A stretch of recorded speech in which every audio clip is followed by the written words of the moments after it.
A 911 call, a black teenager, and a mother who arrived just in time.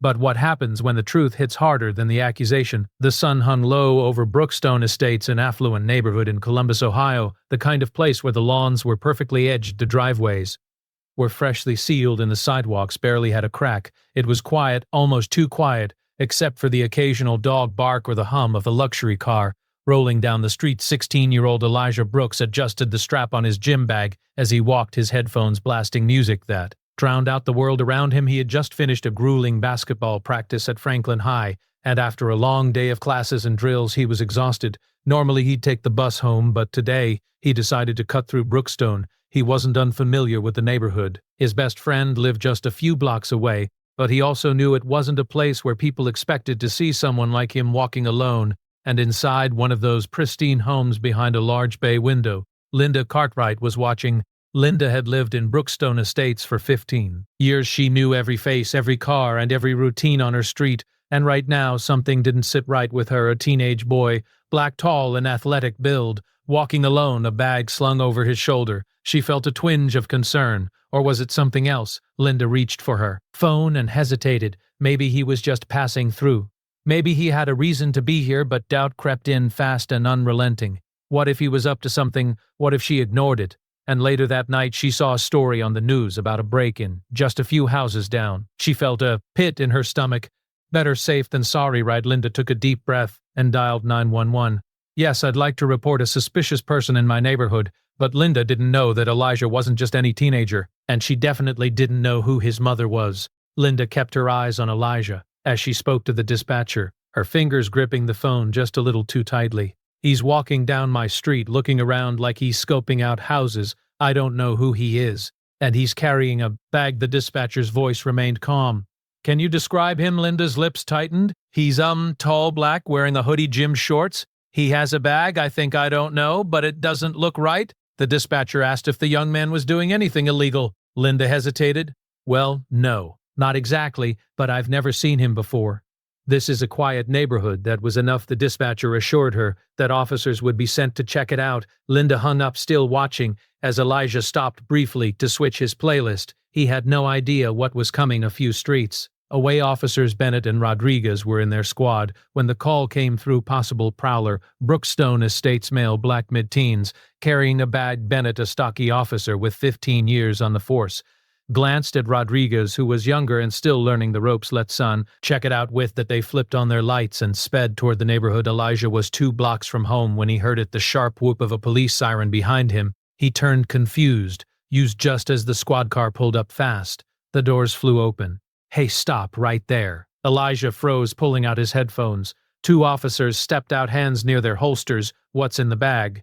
Bennett demanded. Elijah blinked. My basketball gear. Were you headed home? His voice was steady, but his chest tightened. He knew this wasn't just a random stop. Rodriguez stepped closer. You live here? Yes, sir. A few blocks over. Bennett scoffed. That right? What the address? Elijah started to answer, but before he could, Rodriguez grabbed his bag. Hey, that's my stuff. Relax, Bennett muttered, zipping the bag and rummaging through it. Shoes, a sweaty jersey, a water bottle, nothing suspicious.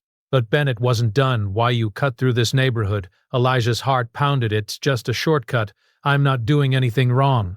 Rodriguez looked at Bennett, uncertain. Maybe he's telling the truth. Bennett didn't budge. Then why? Someone call the cops on him. Elijah opened his mouth, but his breath caught as he noticed something over the officer's shoulders, a bleak black SUV rolling toward them. It pulled up, stopping sharply. The doors opened and out stepped Denise Brooks, the mayor of Columbus. But the officers had no idea who they had just stopped, and neither did Linda. The air seemed to shift the moment Denise Brooks stepped out of the SUV. She wasn't just any mother, she was the mayor of Columbus, and she carried herself like it. Dressed in a sharp navy blazer and heels that clicked against the pavement, she moved with purpose, not running, not panicked, but controlled. A woman who was used to walking into rooms where people doubted her authority and reminding them exactly who she was. Her eyes locked onto the 2 officers standing over her son. Her son Bennett's posture stiffened as she approached. He had seen her before on the news at city meetings, but it took a second for his brain to catch up to the moment. Rodriguez was the first to speak. Ma'am, I need you to step back. We're handling a situation. Denise didn't flinch. Oh, I see. That her voice was smooth but sharp enough to cut through steel. And what exactly is the situation? Elijah exhaled relief, washing over him. Mom. She held up her hand, a silent message. I've got this. Bennett cleared his throat. We received a call about a suspicious person in the area. Denise arched a brow. Suspicious. Rodriguez gestured to Elijah. We stopped him to ask some questions. We need to confirm if he actually lives here. Denise let out a slow, measured breath. Then Shay pulled out her phone, tapped a few times, and held it up.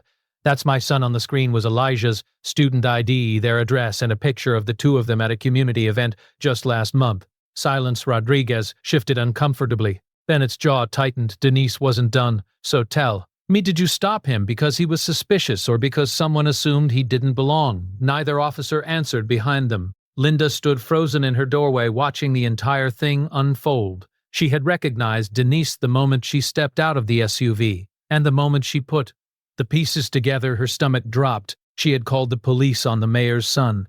She had called the police on a kid who was just walking home. And now she was standing there watching as a mother, who happened to be one of the most powerful women in the city, stared down two officers who suddenly had nothing to say, but just because the officers had gone quiet didn't mean Denise was done talking. Denise took a slow step forward. Her eyes locked onto the officers. The air felt heavier now, like everyone was holding their breath, waiting to see what she'd do next. She didn't yell. She didn't curse. She didn't have to. Her voice was steady, precise, cutting. You searched his bag. You questioned where he lived. You assumed it didn't belong. Bennett squared his shoulders. We were just following procedure. Denise tilted her head slightly. Procedure. Rodriguez shifted uncomfortably.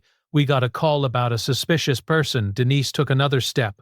A teenage boy walking home. Neither officer had an answer for that. Elijah rubbed his hands together, still feeling the sting of being treated like a suspect in his own neighborhood. Denise turned finally, looking directly at Linda, who stood frozen in her doorway. Was it you? Denise asked. Linda opened her mouth, then shut it. The weight of the moment crushed her. She didn't mean for this to happen. She didn't think it would go this far. She wasn't racist. She told herself she was just being cautious. But now she was staring at a mother, one who had to leave her job, rush into her own neighborhood, and defend her son from the police over nothing. Linda's face turned red. She swallowed. I just thought. Denise cut her off. You thought what? Linda had no answer. That wouldn't make her sound exactly like the person she never wanted to believe she was. Denise's gaze didn't waver. Do you know what could have happened here? Linda looked down. Elijah could have been tackled, arrested, slammed against a squad car for resisting or worse, and all because a woman who had lived in the same house for 15 years decided that the sight of a black teenager with a gym bag was enough to dial 911. Denise didn't need to say it. Linda already knew. The officers knew too, but instead of apologizing, Bennett shifted. If there's no issue here, we'll be on our way. Denise exhaled sharply. That's it. Rodriguez hesitated. Look, we were just responding to a call. Denise shook her head, disappointment settling in. Yeah, you were.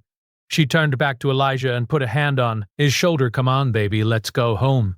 Elijah slung his bag over his shoulder and followed his mother to the SUV. The officers walked back to their squad car, muttering under their breath, and Linda, she just stood there, arms wrapped around herself, watching them drive away. But for Elijah, for Denise, for every black family that has had to explain their existence in spaces they have every right to be in, this wasn't over. The ride home was quiet. Elijah sat in the passenger seat, staring out the window, replaying everything in his head, the flashing lights, the way they searched his bag like he was a criminal, the way the officers had looked through him, not at him. Denise gripped the steering wheel a little tighter. She knew this moment would come eventually. She just didn't think it would happen so soon. After a few minutes, she spoke. You okay? Elijah let out a slow breath. I don't know. She nodded. I get it. He turned to her. What would have happened if you weren't there? Denise's stomach clenched. She didn't have an answer. She wanted to say out loud. Instead, she reached over, squeezing his hand. You did everything right. Elijah sighed, and it still didn't matter. Denise looked at him, then really looked at him, a 16-year-old kid still sweaty from basketball practice, still carrying the weight of a moment that never should have happened. She knew this wasn't just about today, it was about every story like this, every kid like him, every parent like her who had to teach their children how to move in a world that saw them as a threat. First a person, second, and across the neighborhood. Linda sat in her living room staring at the phone in her hands, the same phone she had used to call 911. The same phone that could have been the reason Elijah never made it home. Her stomach twisted. She thought she was being cautious. She thought she was protecting her neighborhood, but now she realized she had just been afraid, and for the first time she had to ask herself, afraid of what she looked at the screen of her phone, and then for the first time she asked herself the question she had spent her whole life avoiding: what if the danger wasn't him? What if it was her now? Ask yourself how many times has a call like this ended differently? How many stories like Elijah's don't end with a parent showing up just in time? And how many times do people like Linda get to walk away, never thinking about it again? This isn't just a story about one afternoon in one neighborhood. It's a reality that plays out every day. Maybe it's time we stop pretending not to see it. Maybe it's time we do something about it. If this story made you think even for a second, then share it, talk about it. Learn from it, because the past, next time someone like Linda picks up the phone, the person on the other end might not be as lucky as Elijah.